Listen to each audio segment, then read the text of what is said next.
I got the idea for Fleshmarket Close when I walked past it. It's a real street in Edinburgh, and I'd walked past it 1,000 times going to my local record shops. But suddenly the title hit me, Fleshmarket, obviously where the butchers used to work in Edinburgh, maybe 200 years ago.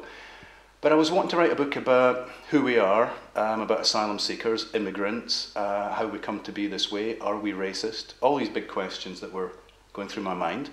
And I suddenly realised that what I was talking about was a market in human flesh. It was human beings treated like so much meat. And so Fleshmarket Close was the only possible title. Once I had my title, I had the book. I just had to go there and walk up and down and decide where the murder would happen. And I think maybe we should go there now. Fleshmarket Close was a narrow, pedestrian-only lane connecting the High Street to Coburn Street. The High Street entrance was flanked by a bar and a photographic shop. There were no parking spaces left, so Siobhan turned into Coburn Street itself, parking outside the arcade.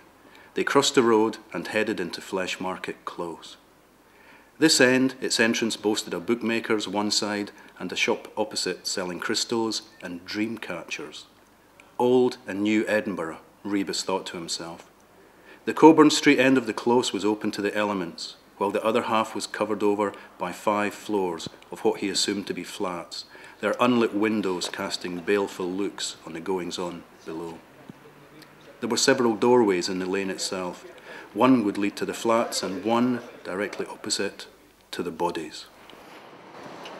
So here we are in Fleshmarket Close. We're walking up the steep gradient that Rebus and Siobhan walk up at the beginning of the book. They've been summoned here to the cellar of a pub. This is the door into the cellar of my completely fictitious pub, behind which 2 skeletons have been found. Rebus and Siobhan take a look at them, and then they walk up to the top of Fleshmarket Close and into the bar. The doorway was narrow and low, dating back a few hundred years to when the locals had been a great deal shorter. Rebus ducked as he entered, Siobhan right behind him.